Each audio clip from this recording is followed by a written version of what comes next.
쓰러진 하나님의 자녀를 일으켜 세우시고 땅에 떨어진 교회를 회복시켜 주시며 하나님의 자녀에게 영원히 잊지 못할 부흥을 허락하시는 아버지 하나님을 이 시간에 우리가 찬양하고 또 찬양합니다.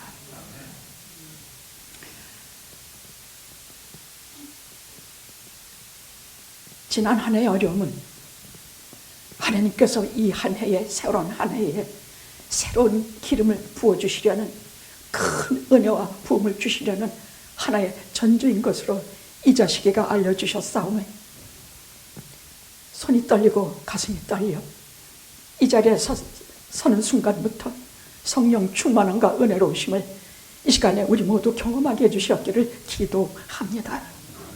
지금까지는 어려운 일에 붙잡혀서, 지금까지는 매일 죄죄하면서, 지금까지는 내가 앞으로 나아갈 줄 모르고 어두운 데 가운데 붙잡혀 살았사오나 이제는 담대히 하나님의 보좌를 향하여 담대히 나아가게 해 주시옵소서. 우리의 영육을 살리시는 부흥을 간구하게 하시며 우리의 교회를 하나님의 오시는 예수 그리스도의 이 땅에 오시는 재림의 밟고 오시는 하나의 구름다리로 삼으셔서 영화가 각성하게 하시고 영화가 눈을 들어 하나님의 살아계심을 체험하게 하시며 영화가 은혜로운 이 괴로움과 질병과 만연한 악함이 만연한 이 땅 위에 하나님의 선한 백성 남은 자의 모든 생명의 구실을 다할 수 있도록 축복하여 주셨기를 간절히 기도합니다. 나는 너의 방패요 나는 너의 크신 상급이라 하신 말씀을 절대 잊지 않게 하시고 왜 그런 말씀을 주셨는지 깨닫게 하시며 왜 그런 말씀을 가지고 나아가야 되는지 담대 무쌍하게 세상과 싸울 수 있는 힘을 우리에게 허락해 주시옵소서. 가난함에 지지 않게 하시고 배신함에 지지 않게 하시고 험담하는 무리 속에서 절대로 낙심하지 않게 하시며 이 땅에서 가지는 모든 것에 그 배후에 계신 하나님을 바라보게 해주시는 은혜를 우리 영광에 허락해 주시옵소서. 날마다 하나님께서 인도하시는 길을 따라 순종하여 나가게 하시며 예수 믿는 자리에 앞자리에 서게 하여 주셨기를 하나님 전에 또 간구합니다. 시종일관 이 예배를 맡아 주장해 주실 것을 비웠고 예수님의 거룩하신 이름으로 기도드리옵나이다. 아멘. 아멘.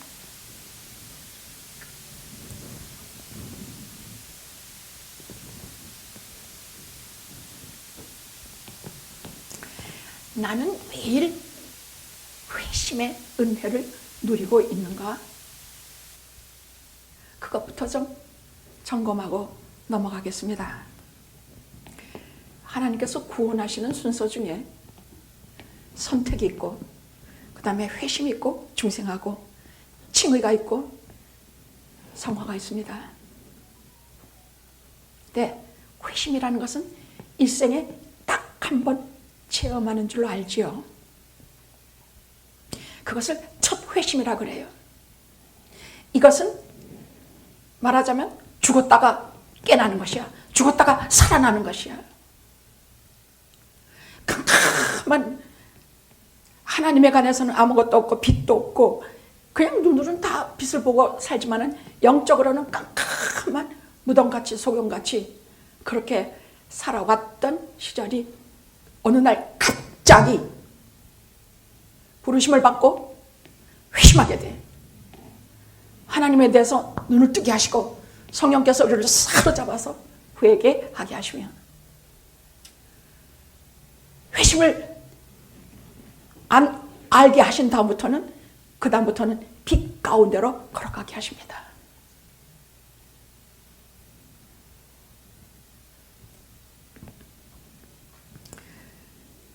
사망의 음침한 골짜기 가다가 홀연히 밝은 빛 보고 저는 회개하고 하나님 앞에 많이 부른 찬송 중에 하나가 천부여 의지없어서 손들고 옵니다. 주 나를 박대하시면 나 어디 가리까. 내 죄를 씻기 위하여 피 흘려주시니 믿는 마음으로 주께 옵니다. 오직 하나님만을 의지하는 오직 하나님께만 나를 의탁하는 찬송하면서 참 많이 울었습니다. 그게 첫 회심입니다. 첫 회심은 죽었다가 살아나는 것이 첫 회심입니다.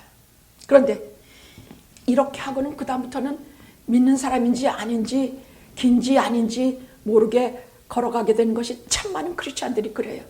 그것은 그 다음에 반복되는 회심의 경험이었기 때문이야. 2번, 3번, 4번, 5번 계속되는 회심이라는 것은요, 무엇이냐? 잠이 들었다가 깨는 것이야. 죽었다가 깨는 것은 첫 회심이지만 이것은 잠이 들었다가 깨는 것이야. 이건 어둑어둑한 데 있다가 성령께서 우리를 깨우셔서 빛 가운데로 다시 환한 빛 가운데로 데리고 나오는 것이야. 무엇인가? 우리는 살면서 아주 충격적인 사건들을 경험해요. 의심도 생기고 하나님께 대한 배신감도 생기고 교회에 대해서도 원망이 생기고 이렇게 하면서 우리 영혼이 어둑어둑해져요. 침체되고 하나님과 교제가 친밀하게 느껴지지 않고 하나님께서 나를 버리시고 멀리 떠나신 것 같이 느끼는 그런 것을 겪게 돼요. 그런데 그때 갑자기 말씀 한마디를 딱 주셔. 어떤 분은 제게 고백하기를, 목사님 정신 하나도 없고 분노로 벌벌 떨리고 다른 생각 아무것도 없는데 목사님께서 갑자기 한 구절을 올려주셨습니다. 우리 영화 카페, 영화 방에 이것을 기록하면 너희로 예수가 하나님의 아들이심을 믿고 그 이름을 힘입어 생명을 얻게 하려 하시구나. 아멘. 주 예수여 어서 오시옵소서. 그 말에 홀연히 주 예수여 하는 그 말에 홀연히 모든 이 어둑어둑한 침체, 원한, 분노, 그러니까 다 사라져버리고 곧장 밝은 빛 가운데로 다시 나갔다 그래. 이것이 우리가 2번, 3번 일생을 통해서 자꾸자꾸 경험하게 되는 회심이에요. 저는 어떻게 경험하느냐? 너무나 어려운 일이 겹칠 때 방법이 아무것도 없더라고요. 그래서 무조건 엎드렸습니다. 처음 기도는 이소리 저소리 하나님 앞에 온갖 하소연하다가 성령께서 드디어 하나님과 나만이 만나는 그 영적인 자리에 들어가서 시간에 들어가서 영혼의 세계 속에서 기도하게 하실 때 그때 나 자신을 보게 하면서 무엇을 깨닫게 하시느냐? 너는 내게 무엇을 주었느냐? 무엇을 주느냐? 그 말씀 한마디 그만 다시 회심의 시간으로 들어섰습니다. 다시 캄캄하고 어두운 데서 세상 멍망하고 내가 이런 사람이 아닌데 내가 팔자가 왜 꼴이 되었나, 이런 모든 원망 이런 것이 다 변하고 너는 내게 그 하나님 앞에 교회 뭘 주시옵소서 뭘 주셔서 내게 뭐 어쩌고 저쩌고 저쩌고 너는 내게 무엇을 주었느냐? 아무것도 없더라고요. 하나님 앞에 들은 것이 아무것도 없더란 말이야. 그래서 방바닥에서 엎드려 통곡하고 이제 내가 무엇을 하나님 앞에 들을 것인가? 우리 영화가 들을 것인가? 다 싫다. 나는 제사도 싫고 못도 싫고 다 싫어. 네 마음을 다오. 네 깨진 심령을 다오. 네 상한 심령을 다오. 하나님과의 관계에 있어서 신앙생활에 있어서 가장 중요한 것은 하나님과의 관계예요. 방언하는 것도 아니고 무슨 말씀을 잘 알아서 물론 알아야 돼요. 그러나 하나님 말씀 모르고 우리가 교리도 잘 모르고 잘 모르면요 우리 신앙 절대로 나아가지 않아요. 첫 번 회심을 겪으면 그 다음에 우리가 침체되고 어려움을 겪을 때마다 하나님을 잊어먹을 때마다 하나님과 거리가 멀어질 때마다 반드시 방법은 2가지밖에 없어요. 하나는 절실한 기도와 둘째는 하나님 말씀에 대한 안타까움이야. 말씀 한마디면 그 영혼이 다시 확 돌아서서 빛 가운데로 2번째, 3번째, 10번째, 100번째 회심을 우리가 갖게 될 수가 있어요. 이것이 없으면 우리가 거룩한 길, 성화의 길을 걸어갈 수가 없어요. 그냥 맨날 똑같은 그런 수준의 신앙생활 할 수밖에 없어요. 어저께 거짓말하면 오늘도 똑같이 거짓말하고 어저께 돈 몇 푼에 내 양심 팔아먹으면 오늘도 또 돈 몇 푼에 내 양심 팔아먹어. 어저께 저 이성에게 마음이 흔들리면 오늘도 똑같이 아무것도 아닌 일에 마음이 흔들리고 죄에 쉽게 빠져요. 우리가 거룩한 길을 걸어가는 것은 우리 성령께서 우리를 첫 회심하게 하셔서 새 생명을 부어 넣어주시면 그 다음부터 성화의 길은 우리 의지가 반드시 따라가야 돼요. 내가 거룩한 길을 걷겠다. 내가 거짓말 안 하겠다. 내가 신앙생활 열심히 하겠다. 내가 양심 팔아먹지 않겠다. 그렇게 돈 밝히지 않겠다. 저 사람 마음 아프지 않게 해주겠다. 이 모든 것이 다 거룩해지는 생활입니다.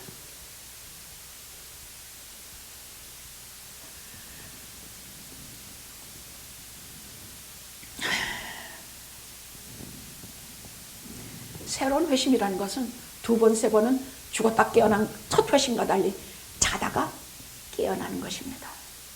성경에는 자다가 깰 때가 되었으니 빛의 갑옷을 입고 예수 그리스도의 옷으로 입고 정욕과 육신의 일을 도모하지 말라. 이 말 때문에 어거스틴이 깨어져 버렸어요.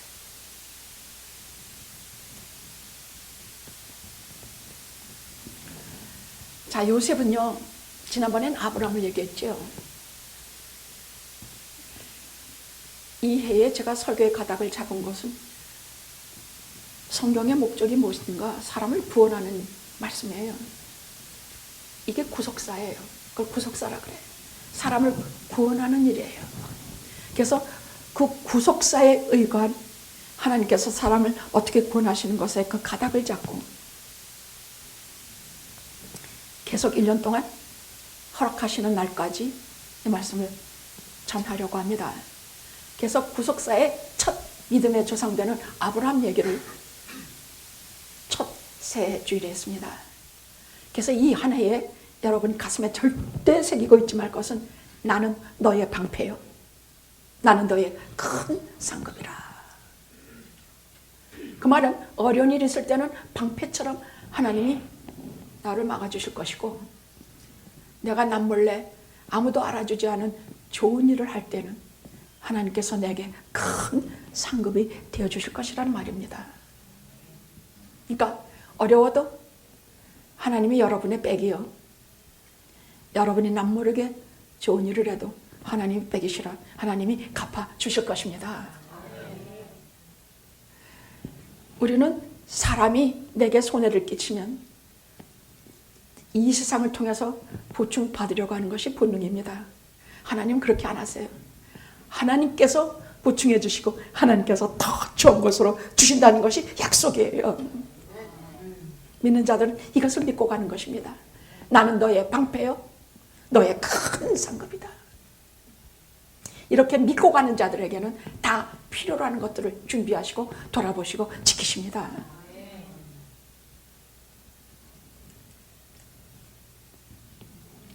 오늘은 요셉에 얘기를 할 것입니다. 구속사의 아브라함은 우리가 반드시 알아야 되는 믿음의 조상이요, 하나님께서 나는 아브라함과 이삭과 야곱, 나는 요셉의 하나님이라 이렇게 말씀하신 것은요, 우리가 이들을 잘 읽어보면 하나님이 누구신지를 알게 된다는 말씀이에요. 아브라함들을 졸졸졸 따라가서 그 생애를 쫓아가 보다가 결국은 발견하게 되는 것은 아브라함이나 인간의 연약함이 아니라 그 뒤에 배후에서 역사하시는 하나님에 대해서 알고 경배하게 돼요. 제가 야곱에 대해서 그랬으니까. 야곱을 졸졸졸 쫓아가면서 그 뒤를 따라다니다 보니까 결국은 야곱은 다 사라지고 남는 것은 하나님이셨어요. 그래서 그 하나님을 알고 그 하나님께 경배하는 것을 알게 됐어요. 오늘은 요셉을 얘기할 것이에요. 왜? 요셉은 가장 예수 그리스도의 모습을 닮은 모형이에요. 저는 그 전에 요셉에 대해서는 별로 그렇게 호감을 품지 않은 것이 너무 완벽하기 때문이야.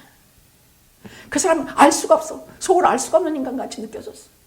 어떻게 저런 온갖 일을 겪었는데도 원망 한마디 없이 저 사람은 저렇게 그 모든 고난을 감옥에 들어가도 주로 13년이야. 이것을 그 사람이 이겨냈을까? 난 자신이 없다. 그런데 하나님께서 창세기 37장부터 기록하게 하신 것은 요셉은 예수 그리스도의 모형이기 때문이에요.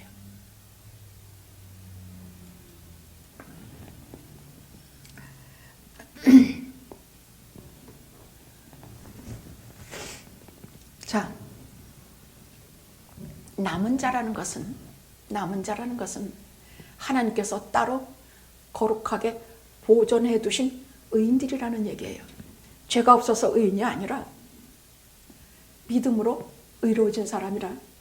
세상이 다 하나님 배반하고 거역하고 돈 얼마 준다면 다 그리로 쫓아가고, 무슨 토끼띠에는 개띠가 대박이다 그러면 막 복권 사고. 제가 개띠예요.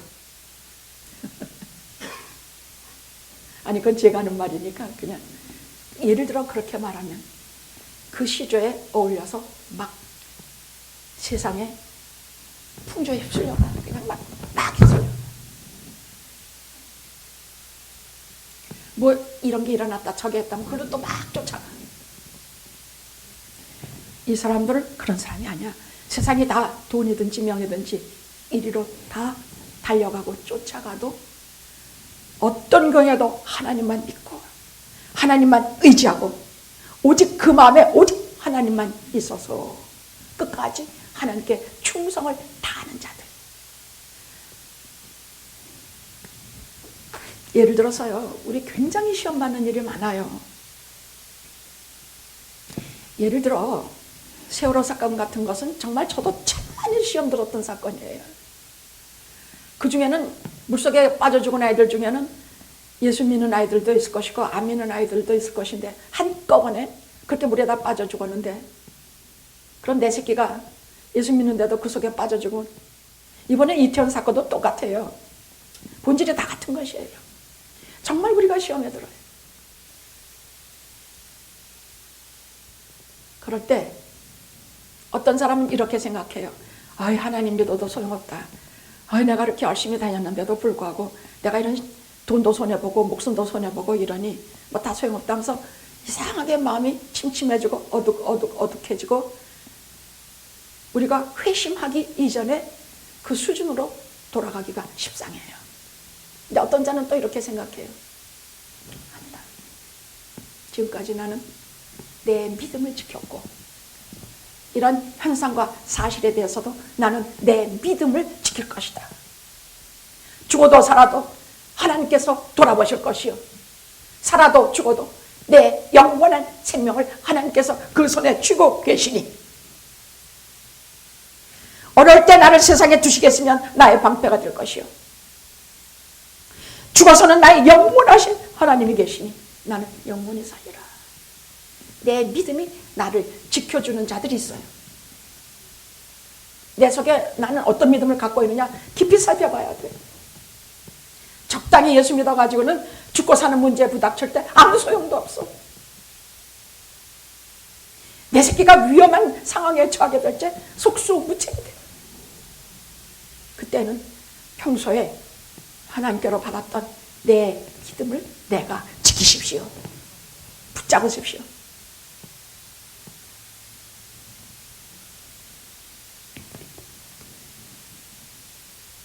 자, 남은 자라는 것은 세상에 다 하나님을 거역하고 배반하고 세상의 풍조에 다 휩쓸려 갈 때도 하나님께서 주신 진짜 복음, 예수 그리스도의 십자가, 예수 그리스도의 부활, 예수 그리스도의 성육신, 이것을 절대로 놓치지 않고 생생한 복음을 보존하고 있는 자들이 있어요. 이 사람들은 복음을 변질시키지 않아. 무슨 내 영혼이 잘된 같이 내가 범사에 잘되고 뭐하기를 원하노라 하면 그것을 십자가는 쏙 빼버리고 예수 믿으면 부자 됩니다. 예수 믿으면 병 고칩니다. 이건 다 아니야. 이런 건 복음이 아니야. 다 가짜 복음이야. 그래서 그 목사님이 나중에 십자가 부랴부랴 집어넣었어. 그때는 모든 사람들이 얼마나 많은 한국의 교인들이 십자가 없는 복음으로 달려가는지 몰라. 그래서 거기는 병들면 저주받은 것이고 거기서는 돈 잃으면 신앙이 없는 것이야. 복음은 그것이 아니에요. 복음은 병들어도 하나님께서 하시는 일이다. 돈 잃어도 하나님께서 반드시 더 좋은 것으로 내게 주실 것이다는, 이것이 갖다 붙이는 것이 아니라 그런 믿음을 가진 자들이. 내가 죄 많아도 어떤 경우도 나를 용서하시고 하나님의 영광 앞에 세워 주실 것이다 하는 믿음이에요.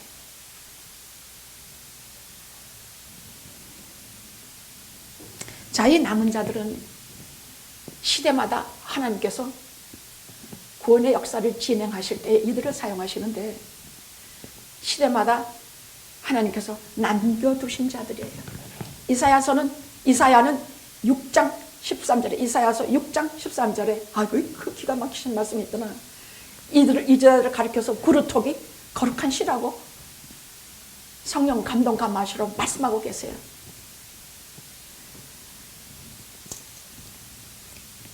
밤나무 상수리 나무가 배임당해도 그 구루터기가 남아 있는 것 같이 거룩한 씨가 이 땅에 구루터기니라. 이게 남은 자라는 얘기예요. 거룩한 씨는 없어지지 않고 하나님께서 보존하신다는 얘기예요. 그래서 오늘 말씀의 문제 제기는 그것이에요. 그럼 나는 이 거룩한 무리에 속해 있는가? 나는 이 남은 자 무리 속에 있는가? 우리 영혼은 이 거룩한 그루터기에 속해 있는가? 이건 정말 중요한 문제거든요. 그래서 오늘 요셉의 두 본문을 가지고 내가 남은 자에 속해 있다, 영화가 그루터기에 속한다, 영화가 거룩한 씨다 하시는 말씀을 전하려고 해요. 확신을 가질 수 있으면 성령께서 여러분을 도우실 것이요, 확신이 없으면 울고불고 통분하면서 하나님의 빛 앞으로 나아가 구하셔야 할 것입니다.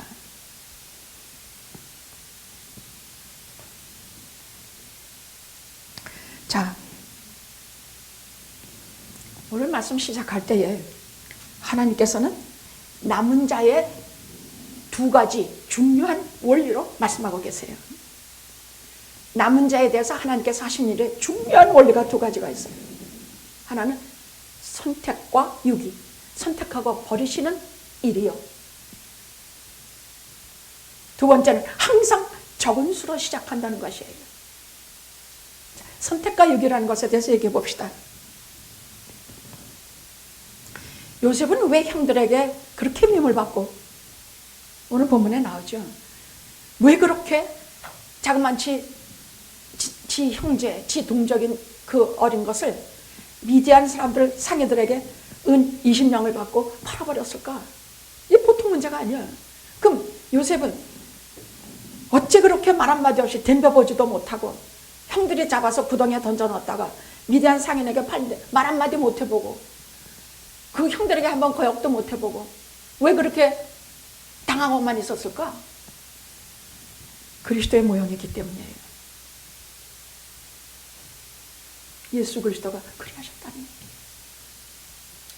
자기를 팔으려고 은 30냥에 파는 가룟 유다 한번 야단 안 치셨어. 잠잠한 희생양같이 가서 십자가에 못 박혀 달려 돌아가신, 그래서 요셉을 통해서 주시는 말씀에 대해서 귀를 잘 기울여야 돼요.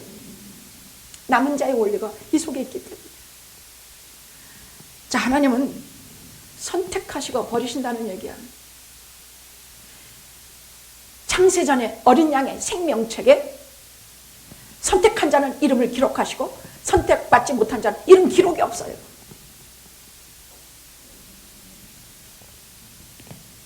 근데 왜 그렇게 미워했을까? 첫째는 요셉이 자기의 꿈을 자랑하기 때문이야. 자기의 꿈이라는 것이 뭐냐? 한 두 가지를 하나님께서 주셨는데 이게 지가 꾸고 싶어 꾼 꿈이 아닌 것이 문제예요. 이것이 선택이야. 자, 볕단이 12개, 11개가 있는데 자기 볕단은 서 있는데 이 볕단들이 다 절을 해. 그 다음 해, 달, 별이 있는데 해, 달, 별이 모두 다 지별한테 절을 해. 그 무슨 소리냐? 이후에 너희들이 나한테 엎드려 경배하게 되고 나한테 절하게 되고 복종하게 된다는 말이야.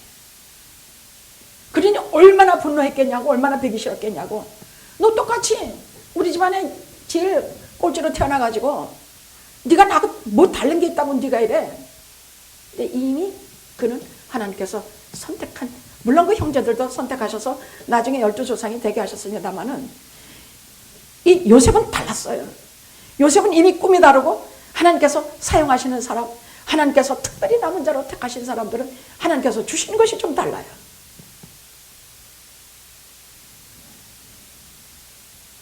게다가 저들이 왜 그러냐? 오늘 말씀 중에 시기심이야. 시기심은 도대체 어디서 나올까? 시기심은 성경에 말하면 이 마음, 악한 마음에서 나온다고 되어 있어. 마음에서 나온대. 마음에서 시기심이 나온다 그랬어. 그래서 격분해서 동생을 팔아버리고 말하는데, 저는 이것을 볼 때마다 무슨 생각을 하게 되느냐? 그럼 나는 요셉 같은 꿈도 안 주셨고 요셉같이 특별한 소질이 있는 것도 아니고 아브라함처럼 특별히 그런 기질이 있는 것도 아닌데, 그럼 나는 남은 자인가? 나는 구루터기인가? 나는 하나님의 백성인가? 나는 이 무리에 속했나? 아닌 것 같거든? 아닙니다. 이 말씀을 우리에게 기록하셔서 보여주신 얘기는 요셉과 그 외에 하나님을 사용하신 사람들은 그 시대의 남은 자요, 그 시대의 구루터기야. 오늘날 우리는 이 시대에 남아있는 구루터기요, 남아있는 남은 자들이야. 우리가 비록 못나고 우리가 비록 가진 것 없고 그런 꿈도 별로 없고 물론 없지만 분명히 하나님께서 이 시대에 우리를 저 세상과 구별해서 택하셔서 주일마다 예배드리러 오게 하시고 주일마다 하나님 말씀 듣게 하셔서 내가 하나님의 사람으로 자꾸 되어가는 이것이, 즉 우리가 남은 자에 선택됐다는 증거예요. 아니면 이런 데 오지도 않아요. 왜 예배드리러 와? 허리 아파 죽겠는데. 제가 동영상을 통해서 듣는 것보다 예배 현장에 있으라고 하는 이유는 여기는 성령께서 운행하시는 일이 우리에게 그대로 느껴지기 때문이야. 동영상엔 그것이 느껴지지 않아. 여기서 성령께서 우리 속에 오시면, 여러분 이 말씀 들으면서 가슴이 이렇게 좀 움직이고 뜨거워요? 아무렇지도 않아요? 뜨겁고 남은 자로서의 그 솟구치는 은혜, 그 감사. 올해 3대 운동이 뭐예요? 감사, 섬김, 복음전도. 이 세 가지는 밤낮 배우고 댕기십시오. 하루에 아마 누구에게나 하루 3번 감사하시고 하루 3번 섬기시고 하루 3번 복음전도 하십시오. 자, 그럼 나는 그런 것도 다 없는데도 불구하고 왜 요셉에게 주신 말씀이 내게 주신 말씀이고 왜 다윗에게 주신 말씀이 내게 주신 말씀이요? 왜 아브라함에게 말씀하신 것이 왜 내 말씀인가? 그들은 그 시대에 남은 자고 우리는 오늘 이 시대에 남은 자이기 때문이에요. 알았죠? 세상과 짝하지 않고 우상에게 가서 절하지 않고 오직 하나님께만 경배하며 하나님의 말씀만 찾아서 들어오기 때문에 우리는 여러 가지가 뭐 견뎌볼 것도 없어. 하나님께서 우리를 택하셨으면 택한 것이야. 저들보다 잘나서 택한 것도 아니고 저들보다 못나서 택한 것도 아니야. 그냥 그 이유는 뭔지 몰라. 그냥 우리 택하신 것뿐이야. 나를 택하신 것뿐이에요. 그것을 하나님의 주권이라 그래. 도대체 몰라요. 뭔지도 몰라. 다만 우리를 부르셔서 구원의 가정에 집어넣으셔서 때가 딱 될 때, 내 때가 아니야. 하나님 때가 딱 될 때, 첫째 선택하셨으면 부르셔요. 부르시다는 것은 갑자기 눈을 떠서 하나님의 말씀과 하나님에 대해서 관심이 생기고 내 영혼이 각성하는 것이야. 깜깜한 데서 빛을 바라보고 나오게 된 것이야. 장님이 눈을 뜬 것과 똑같아.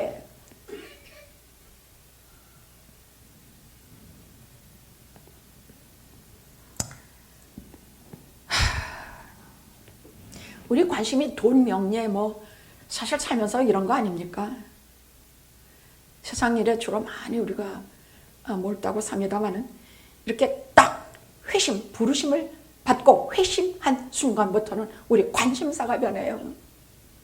영혼에 대해서 생각하게 되고, 이 세상의 생명이 아니라 영원한 생명에 대해서 생각하게 되고, 죽음 후의 삶에 대해서 생각하게 되고, 그러니까 점점 이 지식이 쌓여가면, 이 은혜가 쌓여가면 하나님 나라를 사모하게 돼요. 왜? 내 본향이 되니까.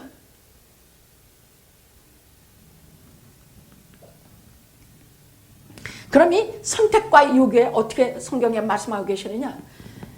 아브라함에게는 두 아들이 있었어요. 하나는 이스마엘이고 하나는 이삭이야. 여러분 아셨죠? 다 말 설명 안 해도 아세요. 하나님께서 선택한 자는 이삭이고, 네 몸에서 난 시라야 메시아의 손자가 될 것이라는 약속이에요. 여러분 마태복음 1장에 누가복음 3장에 족보가 쫙 나오죠. 그 족보는 괜히 기록한 것이 아니에요. 하나님이 이미 예고하시고 말씀하신 대로 이루어진 사건을 쭉 기록한 것이에요. 다윗을 통해서 메시아가 나오려. 그래서 그 다윗의 후손 이것을 다 기록해서 하나님의 말씀이 절대로 틀림없다는 것을 증거한 것이 마태복음 1장과 누가복음 3장의 족보들이에요. 오늘 설교 어려워요? 하나도 어렵지 않아. 하나도 안 어려워. 그럼 하나님은 이삭의 쌍둥이가 나오죠. 쌍둥이. 여러분 에서와 야곱이 나오죠. 하나님이 누구 버리셨어요? 그렇게 조그맣게 말하지 말고 크게 담대히 말하라고. 이제부터 에서는 버리고 누구? 야곱은 택하셨어요. 여러분 잘 아세요. 또 이새에 한참 내려가서 이새의 아들들이 나와요. 근데 그중에 풍채 훌륭하고 누가 봐도 참 괜찮은 그 아들들은 다 하나님께서 버리시고 제일 몸집도 작고 제일 어린 다윗을 택하세요. 이것이 하나님의 주권, 선택과 유기야. 그럼 왜 여러분이 이 세상 살아가면서 내가 첫 회심 때는 죽었다가 살아났으니까 그 은혜를 간직하고 살아야 될 이유가 되고, 그 다음에 매일매일 두 번, 세 번, 네 번 평생 1000번의 회심을 경험해야 되느냐? 내가 선택받은 자로서의 가는 길을 바로 가기 위해서예요. 아니면 다 시들해져 버리고 세상에 이런 모든 어려운 일, 말했죠. 오늘 이사야서 6장 13절에도 그래요. 선택받은 자도 다 삼켜져. 너무 세상이 악하고 못돼 먹어서 그 믿음 가지고 갈래도, 첫 은혜 가지고 갈래도 다 삼켜버려지지만, 나무가 베어지고 다 이렇게 돼. 그래도 다 삼켜진다 해도 구루터기는 남아. 그것이 거룩한 시요, 그것이 남은 자요, 그것이 영원하고 그 말이에요. 아셨죠? 우린 살다가 다 하도 세상이 험난해서 다 쓰러지고 말아. 그냥. 그렇지만 그 밑둥이 남아. 그 밑둥이 뭐냐? 우리가 속에 가지고 있는 믿음이야. 하나님이 택하신 사람들의 긍지야. 아셨죠? 아셨죠? 이것이 우리가 세상 살아가면서 절대 낙심하지 말고, 절대 세상에 다 넘어지지 말고, 100번 7.8개에서 또 일어나서 나는 하나님 이름만 붙들고 주님 이름만 붙들고 내가 당당히 전진하리라 해야 되는 이유입니다.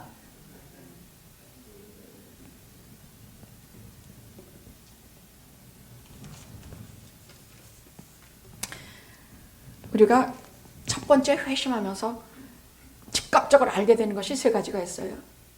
하나는 하나님이 나를 용서하셨다 하는 깨달음이에요. 이것은 그냥 머리로 알게 되는 것이 아니야.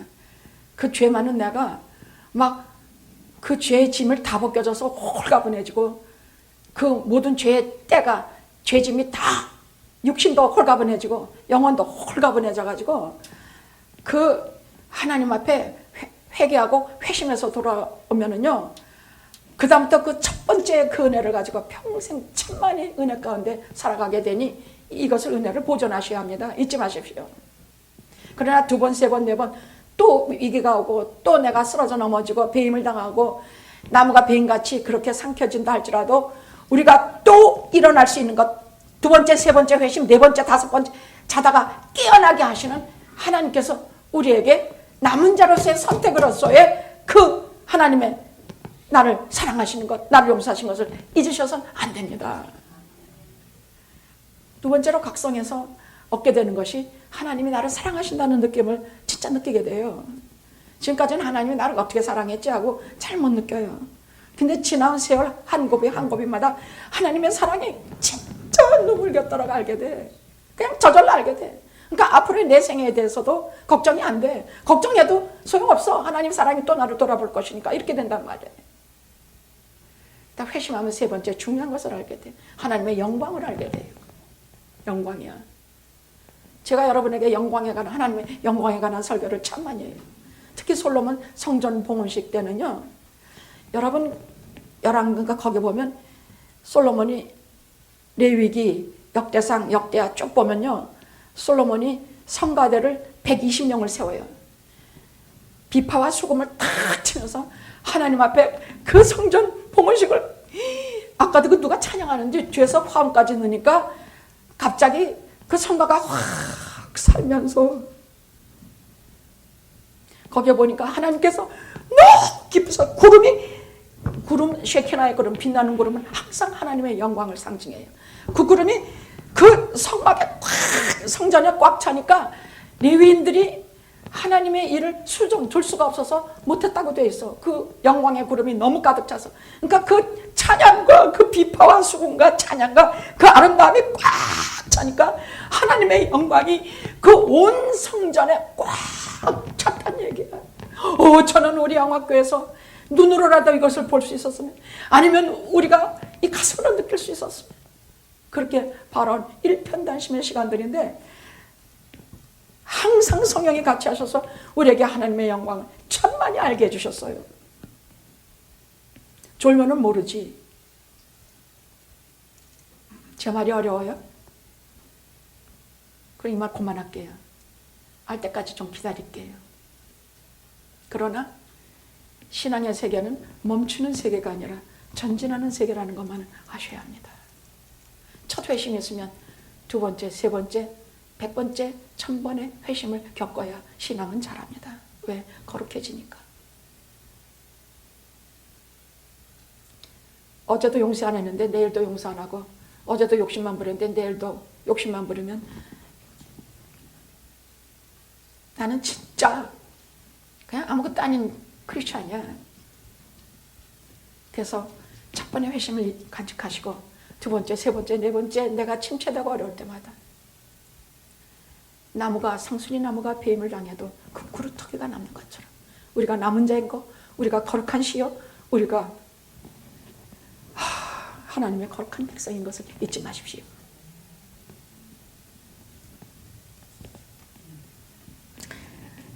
남은 자의 두 번째 원리는 하나님 항상 적은 수로 시작하신다는 것입니다.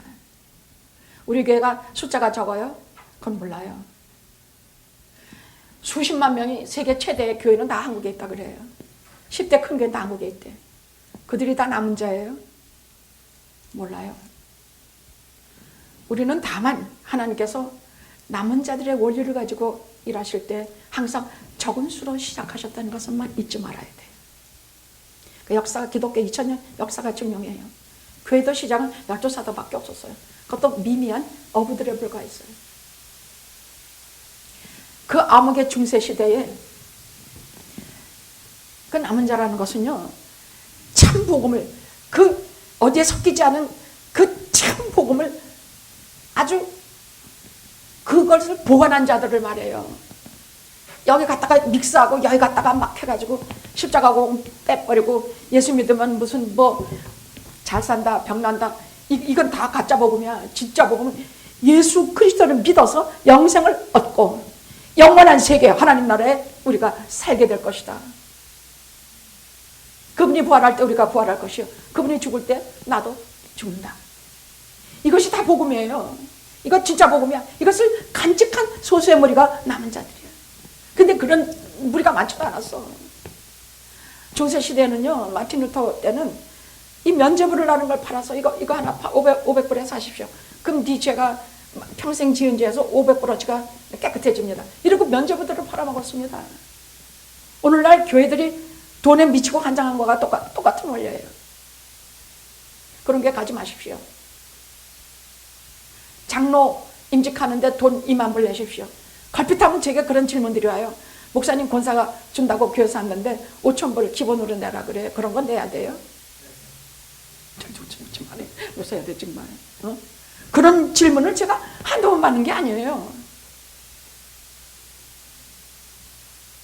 집사는 얼마 내야 되고 권사는 얼마 내야 되고 장로는 뭐 2만 불인가 얼마 내라 그래요. 교회가 어려우면, 교회 자체가 존립이 힘들 때는 인직을 받으시는 분들이 교회 재정도 하나님께 기도해서 돈 열심히 벌어서 바쳐야 돼요. 임직이라는 것이 교회를 책임지는 것이에요. 목사만 책임지는 게 아닙니다. 돈이 없는 거 억지로 갖다 바치는 거 하나님 그거 좋아하시지도 않아요. 다만 하나님께서 복을 주어서 물질의 복도 넘쳐나게 하시고 여러 가지 다 넘쳐나게 하시는 적이 있어요. 그때 아끼지 말고 하나님께 바치십시오. 어려울 땐 어렵게 내고 많이 축복하실 때 많이 하나님께 드리면 돼요. 장로 된다고 뭐 2만 불 내고 권사 된다고 5,000불 내고 거꾸로 돼도 이분수야. 나는 요즘 교회 때문에 가슴이 얼마나 찢어지고 절통하는지 몰라.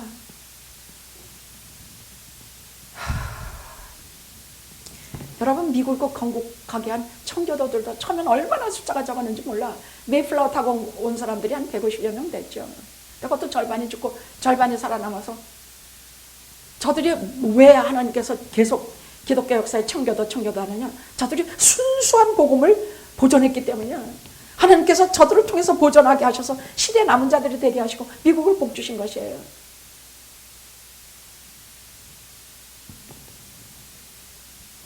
그러면 궁금한 것은 이들을 가지고 하나님 무슨 일 하셨는가? 이 조그만 숫자를 가지고 여러분 오늘 말씀 중에 오늘 사도행전은 스테반이 마지막 설교하면서 예수 그리스도를 비유하여 그 이스라엘의 역사를 쭉 서술한 것이 오늘 본장 7장 8장 쭉 나와요. 근데 여기에 우리가 창세기 30장 있는 말씀과 비슷한 말씀이지만은 제가 사도행전에 있는 말씀을 택한 것은 여기에 남은 자, 여기에 78명, 이 중요한 숫자들이 계속 나오기 때문이에요. 그들이 하나님의 말씀대로 애굽으로 내려간 하나님의 숫자가, 하나님 백성의 숫자가 75명이라고 되어 있어요. 오늘 말씀에 글이 나와. 이게 그 당시에 남은 자요, 그루터기요. 하나님의 백성이야. 이게 75명이야. 그 당시에 로마, 그 당시에 바빌론. 이게 무시무시한 위대한 문화유산과 수많은 민족 숫자를 갖고 있는데 이게 무슨 한 줌도 안 돼요. 하나님은 언제나 그렇게 일하신다는 얘기예요. 그러니까 사람 숫자가 적다고 기죽지 말고 사람 숫자 많다고 잘난 척하지 말라는 얘기예요. 오직 하나님 앞에 겸손하고 하나님만 의지하고 하나님 없이는 절대 살 수 없는 하나님의 껌딱지들이 되십시오.